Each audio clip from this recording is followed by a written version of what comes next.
Very good afternoon dear students. આપણે last લેક્ચરમાં જુદી જુદી રિડક્શન પદ્ધતિના બેઝનો એક તબક્કો વિદ્યુત વિભાજન તબક્કા વિશે જોયેલું, જેને ઇલેક્ટ્રોલાઇટિક રિડક્શન કહેવાય. અને તેના બેઝ પરથી આપણે એલ્યુમિનિયમના નિષ્કર્ષણ માટેનો હોલ હેરોલ્ડ તબક્કા વિશે લર્ન કર્યું. હોલ હેરોલ્ડ તબક્કો એ શું છે કે જેમાં એલ્યુમિનિયમનું નિષ્કર્ષણ એલ્યુમિનામાંથી કરવામાં આવે, પરંતુ તે પહેલાં એલ્યુમિનિયમના નિષ્કર્ષણ માટે આપણે બેર તબક્કો જોવા મળે, જે બેર તબક્કામાં આપણે બોક્સાઇટમાંથી શુદ્ધ નિર્જલીય એલ્યુમિનાનું નિક્ષાલન કરીએ છીએ.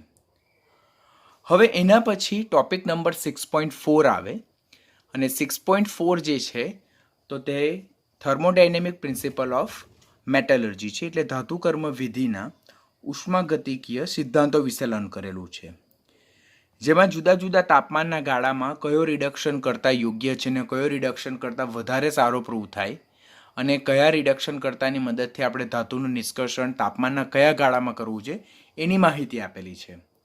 પરંતુ એ ટોપિક જે છે તો તે ટોપિક લેન્ધી છે અને નીટ માટેનો કન્સેપ્શિયલ ટોપિક છે, તો એ ટોપિક આપણે અત્યારે કરતા નથી. આપણે આફ્ટર દિવાળી વેકેશન એક રિધમમાં સ્ટાર્ટ કરશું, બિકોઝ હું આજે અને આવતીકાલે લેક્ચર એક એક તમને મૂકું તો એ ટોપિક તમારો અધૂરો રહી જાય, એટલે અધૂરો ટોપિક સ્ટાર્ટ કરવા કરતાં બેટર વે આપણે એના પછીનો ટોપિક સ્ટાર્ટ કરશું, ધેટ ઇઝ ટોપિક નંબર 6.5, કે that is electrochemical principal of metallurgy, જેને ધાતુકર્મ વિધિના વિદ્યુત રાસાયણિક સિદ્ધાંતો કહેવાય.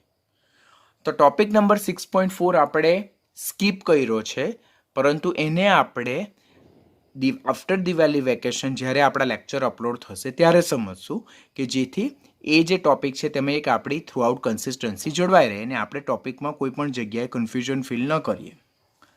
તો વિલ સ્ટાર્ટ ટોપિક નંબર 6.5, ધાતુકર્મ વિધિના વિદ્યુત રાસાયણિક સિદ્ધાંતો, જેને ઇલેક્ટ્રોકેમિકલ પ્રિન્સિપલ ઓફ મેટલર્જી કહેવામાં આવે. ધાતુકર્મ વિધિ જેને મેટલર્જી કહેવાય તેના વિદ્યુત રાસાયણિક સિદ્ધાંતો એટલે કે ઇલેક્ટ્રોકેમિકલ પ્રિન્સિપલ જે છે તેનો મુખ્ય ઉપયોગ કઈ જગ્યાએ થાય, તો જ્યારે ધાતુ આયનો કે જે દ્રાવણમાં ઓર પિઘલિત અવસ્થામાં હાજર હોય તેના રિડક્શન કરવા માટે ખાસ ઇફેક્ટિવ છે. તો પહેલાં આપણને આ લાઈન પરથી ક્વેશ્ચન શું પૂછાય કે દ્રાવણમાં ઓર પિઘલિત અવસ્થામાં ધાતુ આયનના રિડક્શન કરવા માટે નીચેનામાંથી કયા સિદ્ધાંતોનો ખાસ ઉપયોગ કરવામાં આવે, તો વિદ્યુત રાસાયણિક સિદ્ધાંતોનો ઉપયોગ ખાસ કરવામાં આવે છે.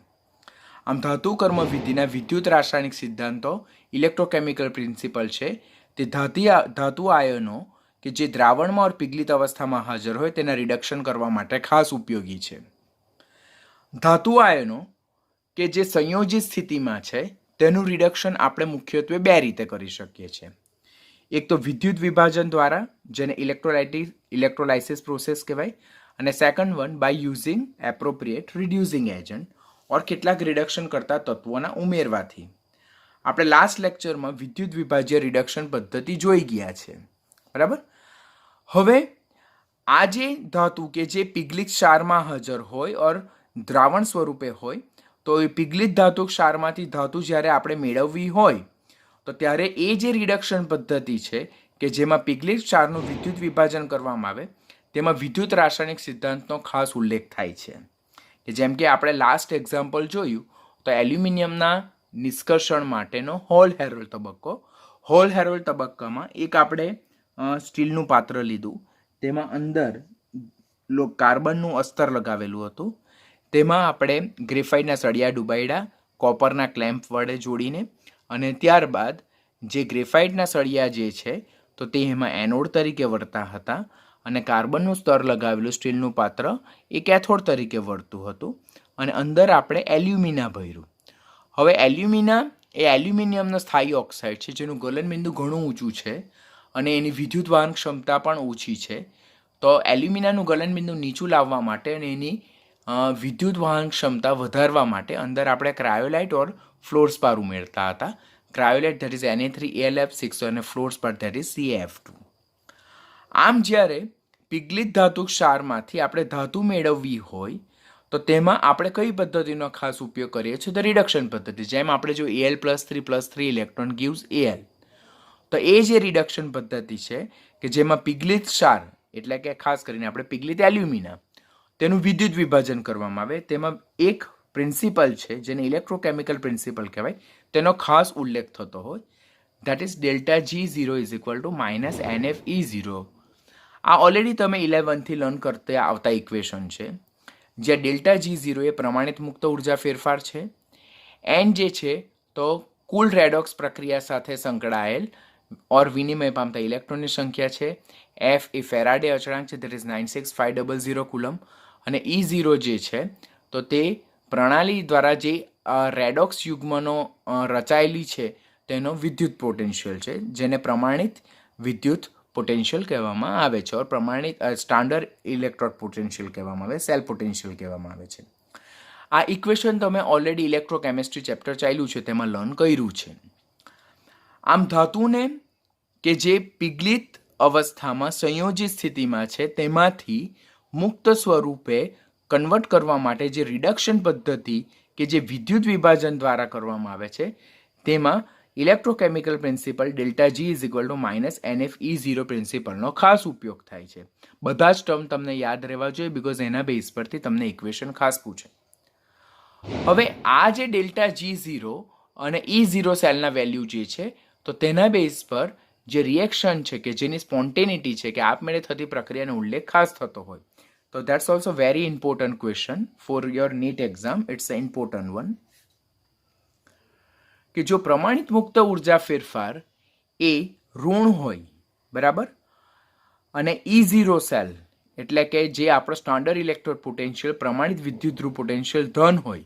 હવે અહીંયા જો આ ધન હોય તો ડેફિનેટલી ડેલ્ટા G0 ઋણ હોય, એટલે કે E0 સેલ ધન હોય, ડેલ્ટા G ઋણ હોય, તો પ્રક્રિયા કેવી બને? સ્વયંસ્ફુરિત બને, એટલે કે સ્પોન્ટેનિયસ બને, અને જે પુરોગામી દિશામાં આપમેળે થાય છે. આ તમને ક્વેશ્ચન પૂછાશે કે રાસાયણિક પ્રક્રિયા સ્વયંસ્ફુરિત બને, સ્પોન્ટેનિયસ બને ઓર આપમેળે થાય, તેના માટે ડેલ્ટા G0 અને E0 સેલનું મૂલ્ય કેવું હોવું જોઈએ?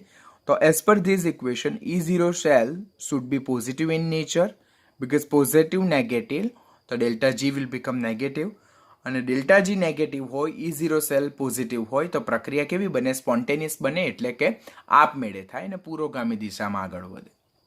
પણ અપોઝિટ ટુ ધેટ, જો E0 સેલ ઋણ હોય તો ઋણ ધન થઈ જાય, તો ડેલ્ટા G એવા કિસ્સામાં કેવું બની જાય? ધન બની જાય. એટલે કે E0 સેલ ઋણ, ડેલ્ટા G ધન, બરાબર. એટલે પ્રમાણિત મુક્ત ઉર્જા ફેરફારનું મૂલ્ય જો પોઝિટિવ હોય અને સ્ટાન્ડર્ડ ઇલેક્ટ્રોડ પોટેન્શિયલનું મૂલ્ય જો નેગેટિવ હોય, તો એવી પ્રક્રિયા કેવી કહેવાય? બિન સ્વયંસ્ફુરિત કહેવાય, નોન સ્પોન્ટેનિયસ રિએક્શન કહેવાય, કે જે આપમેળે થતી નથી. તો આ જે કન્ડિશન જે છે તો તે તમારે નીટ માટેના MCQ માટે ખાસ યાદ રાખવાનું. NEET, board as well as ગુજસેટના MCQ માટે ખાસ યાદ રાખવાનું કે કોઈ પણ સ્પોન્ટેનિયસ રિએક્શન હોય તેના માટે પ્રમાણિત મુક્ત ઉર્જા ફેરફાર કમ્પલસરી ઋણ હોવું જોઈએ અને E0 સેલ કમ્પલસરી ધન હોવું જોઈએ, અને નોન સ્પોન્ટેનિયસ પ્રોસેસ એટલે કે બિન સ્વયંસ્ફુરિત પ્રક્રિયા માટે E0 સેલ ઋણ હોય છે અને ડેલ્ટા G0 કેવો હોય છે? ધન હોય છે. હવે હાઈલી રિએક્ટિવ મેટલ એટલે વધુ પ્રતિક્રિયાત્મક ઓર વધુ સક્રિય ધાતુ, જેમ કે સમૂહ 1 છે, સમૂહ 2 છે, 13મા સમૂહનું એલ્યુમિનિયમ તત્વ છે, તો એ વધુ રિએક્ટિવ છે. વધુ પ્રતિક્રિયાત્મક એટલા માટે છે બિકોઝ તેમની ઇલેક્ટ્રોન ગુમાવવાની, ઓક્સિડેશન પામવાની વૃત્તિ વધારે છે. હવે તેમની ઇલેક્ટ્રોન ગુમાવવાની, ધન આયન બનાવવાની, ઓક્સિડેશન પામવાની વૃત્તિ વધારે હોય તો તેમના ઓક્સિડેશન પોટેન્શિયલના વેલ્યુ ડેફિનેટલી વધારે હશે. જ્યારે ઓક્સિડેશન પોટેન્શિયલના વેલ્યુ વધારે હશે તો રિડક્શન પોટેન્શિયલના વેલ્યુ ઓછા હશે, or may be it will be negative in nature, or sometimes it will be more negative in nature. તો જો રિડક્શન પોટેન્શિયલના મૂલ્યો ઋણ હોય તો તેમની રિડક્શન પામવાની વૃત્તિ કેવી હશે? ખૂબ ઓછી હશે, તો તેમનું રિડક્શન મુશ્કેલ થાય. એટલે જે ધાતુઓ વધુ પ્રતિક્રિયાત્મક છે, વધુ સક્રિય છે, મોર રિએક્ટિવ છે, તો તેમની વૃત્તિ ઇલેક્ટ્રોન ગુમાવવાની એટલે કે ધન આયન બનાવવાની. ઇલેક્ટ્રોન ગુમાવે એટલે ધન આયન બનાવે, એટલે ઇલેક્ટ્રોન ગુમાવવું એટલે ઓક્સિડેશન પામવું. એટલે ધાતુની પ્રતિક્રિયાત્મકતા આપણે ઓક્સિડેશન ગુમાવવાની ઓર ઓક્સિડેશન પામવાની વૃત્તિના સંદર્ભમાં ચેક કરતા હોય તો સક્રિય ધાતુની વૃત્તિ ઇલેક્ટ્રોન ગુમાવીને ઓક્સિડેશન પામવાની વૃત્તિ વધારે હોય. દેટ મીન્સ એમના ઓક્સિડેશન પોટેન્શિયલના વેલ્યુ ઘણા વધારે હોય. ઓક્સિડેશન પોટેન્શિયલના વેલ્યુ વધારે હોય તો ડેફિનેટલી એમના રિડક્શન પોટેન્શિયલના વેલ્યુ ઓછા જોવાના. માટે વધુ સક્રિય ધાતુના રિડક્શન પોટેન્શિયલના વેલ્યુ ઋણ હોય છે, એટલે કે એમની રિડક્શન પામવાની વૃત્તિ ઘણી ઓછી હોય છે, એટલે કે એમની ઓક્સિડેશન પામવાની વૃત્તિ ઘણી વધારે હોય છે. માટે તેમની રિડક્શન પામવાની વૃત્તિ ઓછી હોવાને કારણે તેમનું રિડક્શન ઘણું મુશ્કેલ હોય છે. તો જ્યારે એવી કોઈ ધાતુ હોય ને તેનું રિડક્શન કરવું હોય તો ત્યાં આપણે પહેલાં તો વિદ્યુત વિભાજન પદ્ધતિનો ઉપયોગ કરવો જોઈએ, દેટ ઇઝ કન્ફર્મ. ઓર આપણે શું કરવું જોઈએ? આપણે એની સાથે એવી ધાતુનું કપલિંગ કરવું જોઈએ કે જેથી ઓવરઓલ જે સેલ પોટેન્શિયલ છે તે કેવો બની જાય? પોઝિટિવ બની જાય.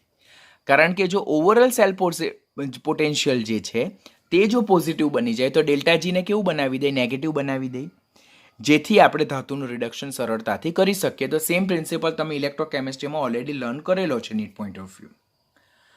તો જ્યારે આવી બે ધાતુનું કપલિંગ કરવામાં આવે અને તેમના જે સ્ટાન્ડર્ડ રિડક્શન પોટેન્શિયલ છે, જેને આપણે રીપો કહીએ, અને તેના જો મૂલ્યોનો તફાવત, એટલે કે કેથોડના રિડક્શન પોટેન્શિયલ, એનોડના રિડક્શન પોટેન્શિયલનો તફાવત જો આપણને ધન મળી જતો હોય તો ડેલ્ટા જીનું મૂલ્ય આપણને કેવું મળે? ઋણ. કયા સૂત્ર અનુસાર? Delta G zero is equal to minus NF E0 cell. એટલે કે E0 સેલ આપણને અહીંયાથી કેવો બને? ધન મળે. અને આ જો ધન મળે તો ડેલ્ટા જી કેવું બને? આપણો નેગેટિવ બને. અને ડેલ્ટા જીનું જો ઋણ મૂલ્ય મળી જાય આપણને તો પ્રક્રિયા સ્વયંસ્ફુરિત બને. અને સ્વયંસ્ફુરિત બને જેથી વધુ સક્રિય ધાતુ દ્વારા ઓછી સક્રિય ધાતુનું દ્રાવણમાંથી શું થઈ જાય? વિસ્થાપન થઈ જાય. ઇન શોર્ટ, વધુ સક્રિય ધાતુ જે છે તો તે દ્રાવણમાં આયન સ્વરૂપે દાખલ થશે, જ્યારે ઓછી સક્રિય ધાતુ એ દ્રાવણમાંથી મુક્ત ધાતુ સ્વરૂપે છૂટી પડશે. હું તમને શું કહેવા માંગુ છું? સમજવું પડે છે કે ઘણી વખત ધાતુની સક્રિયતા વધારે હોય એટલે કે એમની ઓક્સિડેશન પામવાની વૃત્તિ વધારે હોય, એટલે કે એમના ઓક્સિડેશન પોટેન્શિયલ હાઈ હોય, તો એમના રિડક્શન પામવાની વૃત્તિ ઓછી હોય તો એમના રિડક્શન પોટેન્શિયલ લો હશે ઓર માઇનસ હશે, એટલે કે નેગેટિવ હશે. તો એ પ્રકારની ધાતુ જે છે તો તેનું રિડક્શન મુશ્કેલીથી થાય. હવે એનું જો એવા કિસ્સામાં મારે રિડક્શન કરવું જ હોય તો I am having two option. Either I should go through electrolytic reduction, વિદ્યુત વિભાજ્ય રિડક્શન પદ્ધતિ કરવાનું, ઓર મારે એ ધાતુની સાથે કપલિંગમાં એના કરતાં વધારે સક્રિય ધાતુ મૂકવાની. એના કરતાં વધારે સક્રિય ધાતુ મૂકવાથી શું થાય કે જ્યારે એવી બે ધાતુનું કપલિંગ કરવામાં આવે અને તેમના જો સ્ટાન્ડર્ડ રિડક્શન પોટેન્શિયલનો ડિફરન્સ, કે જેને આપણે પ્રમાણિત વિદ્યુતધ્રુવ પોટેન્શિયલ કહીએ, તેનો તફાવત જો આપણને ધન મળી જાય, બરાબર, એનો તફાવત જો ધન મળી જાય તો ડેલ્ટા જીનું મૂલ્ય આપણને કેવું મળી જાય? ઋણ મળી જાય. અને ડેલ્ટા જીનું મૂલ્ય જો ઋણ બની જાય તો વધુ સક્રિય ધાતુ જે છે તો તે ઓછી સક્રિય ધાતુનું દ્રાવણમાંથી વિસ્થાપન કરી નાખે. એટલે વધુ સક્રિય ધાતુ ઓક્સિડેશન પામે અને દ્રાવણમાં આયન સ્વરૂપે દાખલ થઈ જાય, જ્યારે ઓછી સક્રિય ધાતુ જે છે તો તે દ્રાવણમાંથી ઇલેક્ટ્રોન મેળવીને રિડક્શન પામીને મુક્ત ધાતુ સ્વરૂપે છૂટી પડશે. આમ ઓછી સક્રિય ધાતુ પણ આ રીતે આપણે રિડક્શન કરી શકીએ છીએ. એકલી હતી ત્યારે એના રિડક્શન પોટેન્શિયલ લો હતા, પરંતુ એના કરતાં વધારે જો સક્રિય ધાતુ ઉમેરી તો એનાથી ઈ સેલ ધન મળી ગયો. ઈ સેલ જો ધન મળી ગયો તો ડેલ્ટા જી ઋણ બની ગયું. એટલે ઓછી સક્રિય ધાતુનું રિડક્શન સરળતાથી થઈ ગયું અને વધુ સક્રિય ધાતુ પોતે ઓક્સિડેશન પામીને દ્રાવણમાં આયન સ્વરૂપે દાખલ કરી ગયું.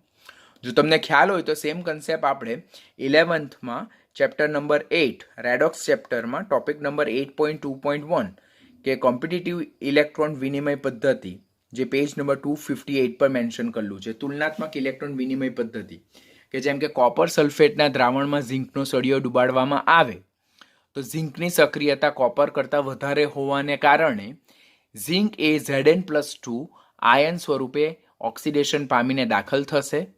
એટલે દ્રાવણમાં Zn+2 ની સાંદ્રતા વધી જાય અને 2 ઇલેક્ટ્રોન મુક્ત થાય, જ્યારે દ્રાવણમાં રહેલા Cu+2 આયનો એ 2 ઇલેક્ટ્રોન મેળવે અને Cu ધાતુ સ્વરૂપે છૂટી થાય. આમ વધુ સક્રિય ધાતુ ઝિંકનું ઓક્સિડેશન થાય અને એ દ્રાવણમાં Zn+2 આયન સ્વરૂપે દાખલ થાય અને ઓછી સક્રિય ધાતુ Cu+2 એ દ્રાવણમાંથી 2 ઇલેક્ટ્રોન મેળવીને લાલ તામ્રવર્ણી કોપર ધાતુ સ્વરૂપે છૂટી પડે છે. તો એ ઝિંકની સક્રિયતા એ કોપરની સક્રિય કરતાં વધારે છે. એટલે જો મારે કોપરને Cu+2 માંથી Cu મુક્ત ધાતુ સ્વરૂપે રૂપાંતર કરવું હોય, રિડક્શન કરવું હોય, તો એમાં મેં વધુ સક્રિય ધાતુ ઉમેરી. આપણે જે આ કન્સેપ્ટ શીખ્યા તે જ આપણે કન્સેપ્ટ અહીંયા બોલીએ છીએ. તો it's a very easy but statement sometimes making more confusion in our mind but it's a simple.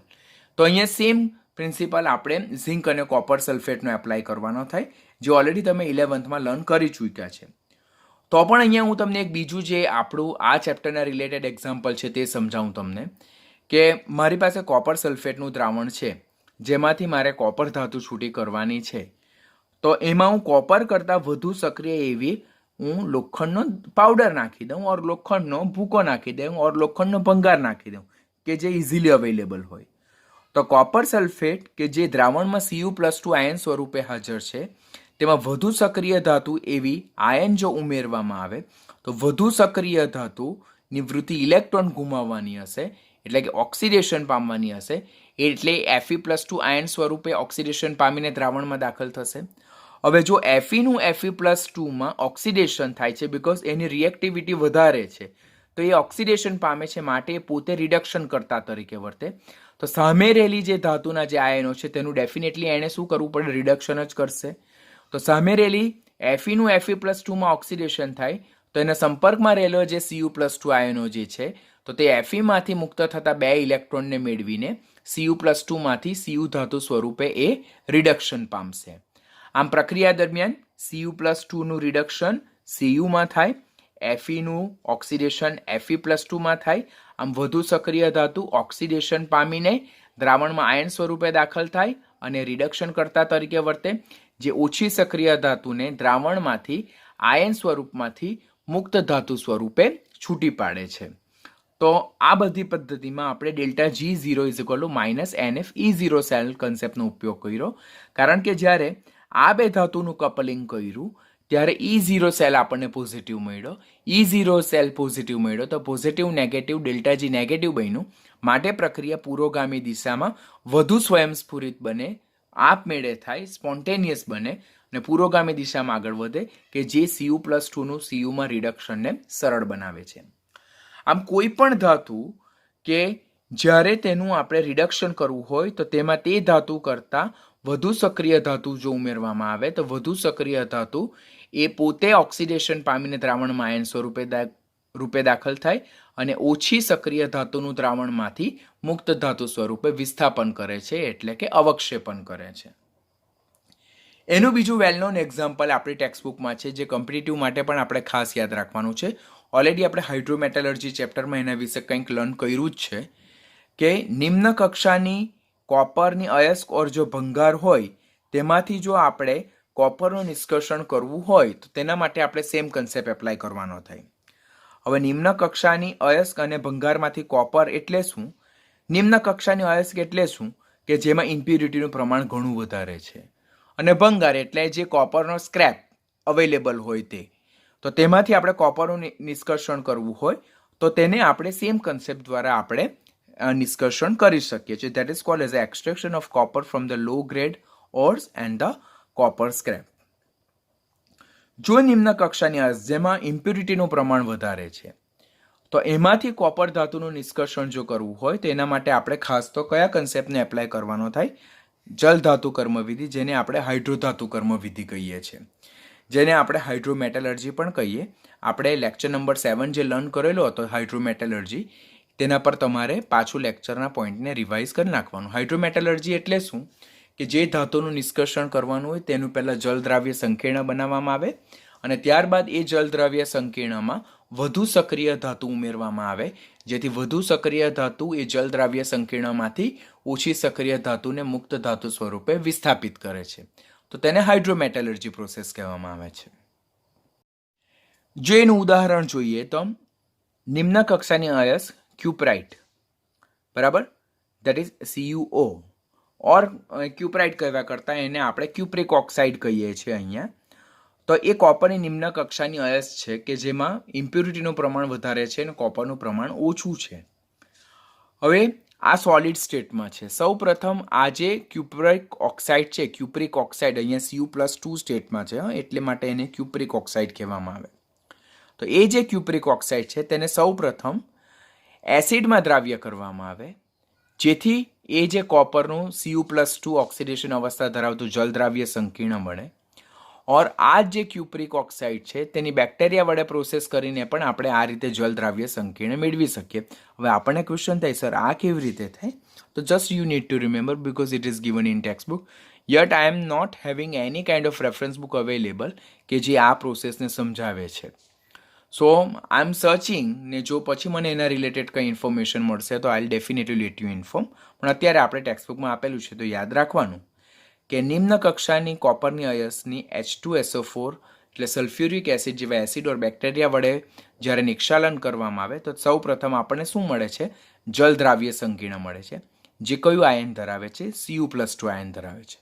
તો હવે અહીંયા તમને એમ કન્ફ્યુઝન થાય, સર અહીંયા પણ Cu+2 આયન છે, અહીંયા પણ Cu+2 આયન છે, તો બંને જગ્યાએ તો કોપર તો સંયોજિત સ્થિતિમાં જ છે, તો એનાથી આપણને શું ફાયદો થયો?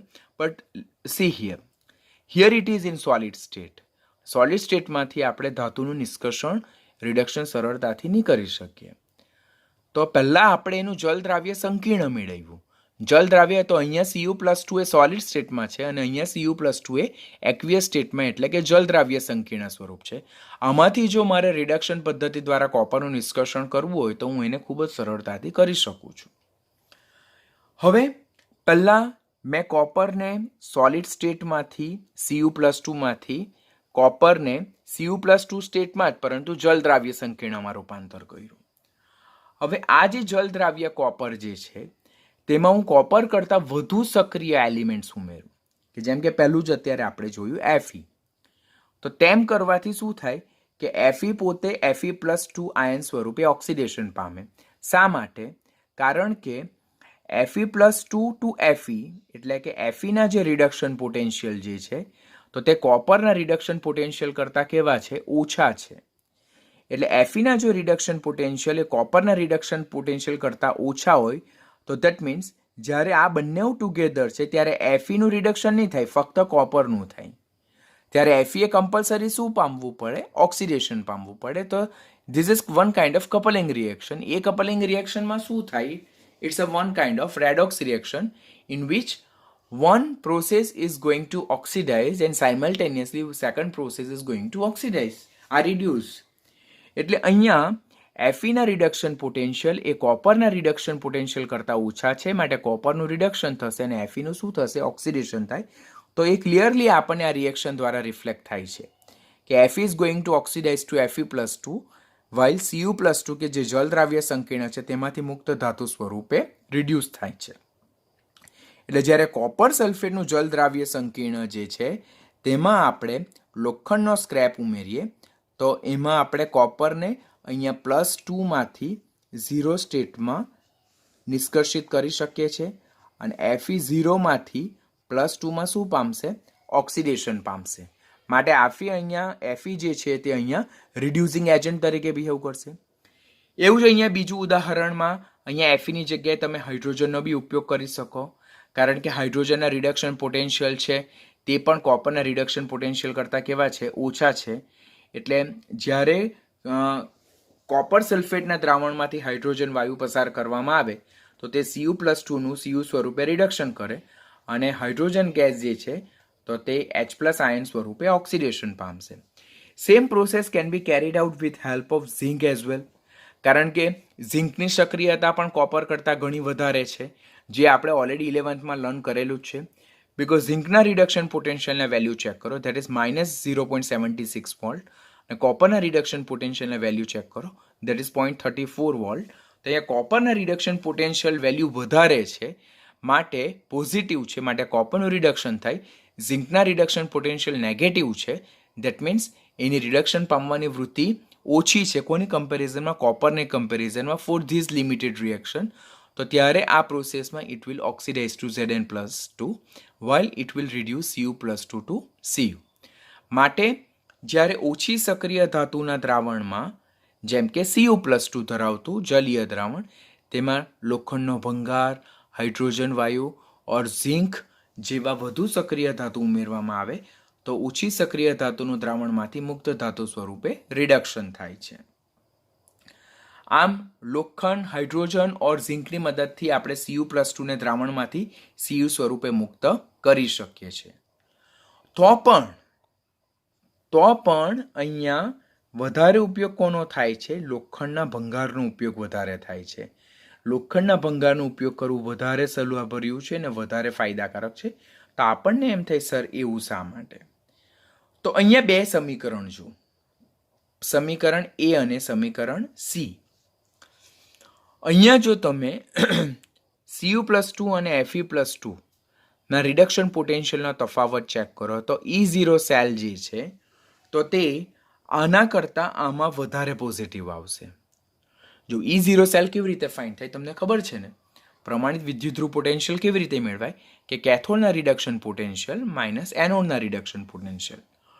હવે જેના રિડક્શન પોટેન્શિયલ વધારે હોય તે કેથોડ તરીકે વર્તે. જો અહીંયા આ કેથોડ છે અને આ એનોડ છે, તો કેથોડ માઇનસ એનોડના રિડક્શન પોટેન્શિયલ એટલે 0.34 માઇનસ -0.44. તો આમ તો કરીએ તો 4 ને 4 8 અને 4 ને 3 7, એટલે આ જે આપણો સેલ જે છે તેનો ઓવરઓલ જે સેલ પોટેન્શિયલ છે, વિદ્યુતધ્રુવ પોટેન્શિયલ છે, તે 0.78 વોલ્ટ મળશે. આ સેલ વિશે જો 0.34 માઇનસ -0.76, એટલે આ જે કોષ છે બરાબર, પ્રમાણિત કોષ કે જે આ બંને કેથોડ અને એનોડના કમ્બાઇન્ડથી મળે, તો તેનો જે સેલ પોટેન્શિયલ છે, પ્રમાણિત વિદ્યુતધ્રુવ પોટેન્શિયલ, તે 1.1 વોલ્ટ છે. અહીંયા 0.78 વોલ્ટ છે, E0 સેલ પોઝિટિવ છે. અહીંયા 1.1 વોલ્ટ છે. તો બેમાંથી કયો વિદ્યુતધ્રુવ પોટેન્શિયલ વધારે છે? આયરુઆ. તો જો E0 સેલનું વેલ્યુ પ્લસ મોર પ્લસ હોય, આ બી પ્લસ છે, આ બી પ્લસ છે, પણ અહીંયા મોર પ્લસ છે ને અહીંયા લેસ પ્લસ છે, તો આ જો મોર પ્લસ હોય તો delta G -NF E0 cell બરાબર માટે ઇક્વેશન અનુસાર આના ડેલ્ટા G વધારે ઋણ થશે આની કમ્પેરિઝનમાં. તમને ખ્યાલ આવે છે હું શું કહેવા માંગુ છું? તમે જસ્ટ કમ્પેર આ ઇક્વેશનને કમ્પેર કરો અને આ ઇક્વેશનને કમ્પેર કરો. બંનેમાં કોપર કેથોડ તરીકે વર્તે, જ્યારે આ પ્રક્રિયામાં આયન એનોડ તરીકે વર્તે અને આ પ્રક્રિયામાં ઝિંક એ એનોડ તરીકે વર્તે. કોઈપણ પ્રમાણિત વિદ્યુત ધ્રુવ પોટેન્શિયલ, અર્ધકોષની સંપૂર્ણ કોષની વાત કરું છું, કોઈપણ સંપૂર્ણ કોષનો વિદ્યુતધ્રુવ પોટેન્શિયલ ચેક કરવો હોય તો કેથોડના પ્રમાણિત રિડક્શન પોટેન્શિયલ માઇનસ એનોડના રિડક્શન પોટેન્શિયલ કરવા પડે. ઇલેક્ટ્રોકેમિસ્ટ્રીમાં તમે સમજી ચૂક્યા છો. એટલે અહીંયા 0.34 માઇનસ -0.44 વોલ્ટ કરતાં આખો જે પ્રમાણિત કોષ મળવાનો તેનો વિદ્યુતધ્રુવ પોટેન્શિયલ કેટલો થાય છે આપણો બરાબર? તો એ જે સ્ટાન્ડર્ડ ઇલેક્ટ્રોડ પોટેન્શિયલ જે બને છે 0.78 વોલ્ટ, જ્યારે અહીંયા 1.1 વોલ્ટ મળે છે. એટલે આ કોષ કરતાં આ જે કોષ રચાવાનો છે તેના પ્રમાણિત વિદ્યુતધ્રુવ પોટેન્શિયલના વેલ્યુ વધારે છે. તો એના વેલ્યુ જો પોઝિટિવ વેલ્યુમાં વધારે હોય તો એનો ડેલ્ટા G0 એ વધારે નેગેટિવ બનશે, અને એનો ડેલ્ટા G વધારે નેગેટિવ બનશે તો દેટ મીન્સ આ પ્રક્રિયા વધારે સ્વયંસ્ફુરિત થશે. વધારે સ્વયંસ્ફુરિત થશે તો એ Cu+2નું Cuમાં રિડક્શન સરળતાથી કરી શકે. એટલે જો આપણે સમીકરણ એ અને સી ને જો આપણે કમ્પેર કરીએ તો પ્રક્રિયા સમીકરણ સીમાં E0 સેલ વધુ ધન બને, માટે ડેલ્ટા G વધુ ઋણ બને. કેવી રીતે? તો delta G0 -NF E0 cell અનુસાર આ વધારે ધન તો આ વધારે ઋણ, અને આ વધારે ઋણ બને તો પ્રક્રિયા મોર સ્પોન્ટેનિયસ બને, મોર સ્વયંસ્ફુરિત બને, કે જે Cu+2નું Cuમાં રિડક્શન કેવું કરે? ઝડપથી કરે. તો પણ ઝિંક કરતાં આયનને કેમ વધારે પ્રેફરન્સ આપીએ અને એ જ કેમ આપણા માટે વધારે બેનિફિશિયલ? કારણ કે ઝિંક કરતાં આયન સસ્તી છે, ઓર ઝિંક એ આયન કરતાં વધુ કોસ્ટલી છે, વધુ મોંઘી ધાતુ છે. માટે ઇકોનોમિક એસ્પેક્ટને વિચારે, બિકોઝ ધાતુનું નિષ્કર્ષણ કરવાનું છે તો ત્યારે આપણે ઇકોનોમિક ફેક્ટરને પણ ખાસ ધ્યાનમાં લેવાના હોય. એટલે ઝિંક એ કોપર કરતાં વધુ સક્રિય ધાતુ હોવા, ઝિંક એ આયન કરતાં વધુ સક્રિય ધાતુ હોવા છતાં પણ જે કોપરનું નિષ્કર્ષણ છે તેમાં આપણે ઝિંકની જગ્યાએ બહોળો ઉપયોગ કોનો કરીએ છીએ? લોખંડનો ઉપયોગ બહોળો કરીએ છીએ, કારણ કે ઝિંક કરતાં આયન એ કેવી છે? સસ્તી છે. એટલે ધાતુના નિષ્કર્ષણ દરમિયાન આપણે ઇકોનોમિક પોઈન્ટને પણ ખાસ જોવાનું હોય. આમ Cu+2માંથી Cuમાં રિડક્શન કરવા માટે આપણે ઝિંક અને Fe બંનેનો જ સક્રિય ધાતુ તરીકે ઉપયોગ કરીએ છીએ, તો પણ Feનો ઉપયોગ વધારે કરીએ ઝિંક કરતાં, કારણ કે ઝિંક એ સ્વભાવે મોંઘું છે, જ્યારે Fe સ્વભાવે સસ્તું છે. અને લોખંડનો ભંગાર તો આપણને બધી જગ્યાએ અવેલેબલ થતો જ હોય ખૂબ ઓછા ભાવમાં. માટે ઇકોનોમિક પોઈન્ટને જો આપણે ફોકસ કરીએ તો ઝિંક કરતાં આપણે Fe ધાતુનો વધારે ઉપયોગ કરીએ છીએ કોપરનું Cu+2માંથી Cuમાં રિડક્શન કરવા માટે. અત્યારે જ આપણે લર્ન કર્યું તો રિએક્શન સી જે ઝિંક અને કોપરનો જે સેલ છે તેના વિશે વાત કરી. તો એ જે કોપર કેથોડ અને ઝિંક એનોડ તરીકે વર્તો હોય અને તેનો જે પ્રમાણિત સેલ પોટેન્શિયલ E0 સેલ આપણે જે ફાઇન્ડ કરવાનો હોય તો કેથોડના વિદ્યુત રિડક્શન પોટેન્શિયલ માઇનસ એનોડના રિડક્શન પોટેન્શિયલ કરવાના થાય. તો અહીંયા કેથોડ એ કોપર તરીકે વર્તે છે, તેના જે રિડક્શન પોટેન્શિયલ છે 0.34 છે અને ઝિંકના રિડક્શન પોટેન્શિયલ છે તે 0.76 છે. આમ રચાતો જે સેલ છે તેના જો વિદ્યુતરૂપ પોટેન્શિયલ કરીએ તો 1.1 વોલ્ટ મળે. હવે એની કમ્પેરિઝનમાં જો આપણે ઝિંકની જગ્યાએ Fe લઈએ તો ત્યારે આપણને સેલ પોટેન્શિયલ કેટલો મળે? 0.78 વોલ્ટ મળે. હવે આ 1.1 વોલ્ટ છે અને આ 0.78 વોલ્ટ છે. તો જો ડેલ્ટા એટલે આ જે વિદ્યુતરૂપ પોટેન્શિયલ E0 સેલની વેલ્યુ આ બેમાંથી કઈ જગ્યાએ વધારે મળે? ડેફિનેટલી ઝિંકના કિસ્સામાં વધારે મળે. તો ઝિંકના કિસ્સામાં વધારે મળે તો આ E0 સેલ વધારે ધન હોય તો ડેલ્ટા જી વધારે ઋણ મળે. અને ડેલ્ટા જી જો વધારે ઋણ મળે તો પ્રક્રિયા વધારે સ્વયંસ્ફુરિત બને અને જે Cu+2નું Cuમાં રિડક્શન કરવા માટે વધારે ઝડપ આપશે. કોની કમ્પેરિઝનમાં? જ્યારે Feનો રિડક્શન કરતા તરીકે ઉપયોગમાં કરીએ. તો પણ આપણે ઝિંક કરતાં વધારે ઉપયોગ કોનો કરીએ? Feનો વધારે ઉપયોગ કરીએ. શા માટે Feનો વધારે ઉપયોગ કરીએ? બિકોઝ એ કેવું છે? તો એ સસ્તું છે. માટે આપણે યાદ રાખવાનું કે વધારે એફિશિયન્ટ ઝિંક છે Cu+2માંથી Cuનું રિડક્શન કરવા માટે, તો પણ બહોળો ઉપયોગ થાય કોનો? લોખંડના ભંગારનો. કારણ કે લોખંડ એ વ્યાપારિક દ્રષ્ટિએ જોઈએ, જો ખર્ચયાનની દ્રષ્ટિએ જોઈએ તો એ વધારે સસ્તું છે. Economic point of view it is more beneficial. That's why જ્યારે Cu+2નું Cuમાં રિડક્શન કરવું હોય, નિષ્કર્ષણ કરવું હોય ત્યારે ઝિંક કરતાં વધારે પ્રેફરન્સ આપણે લોખંડને આપીએ છીએ.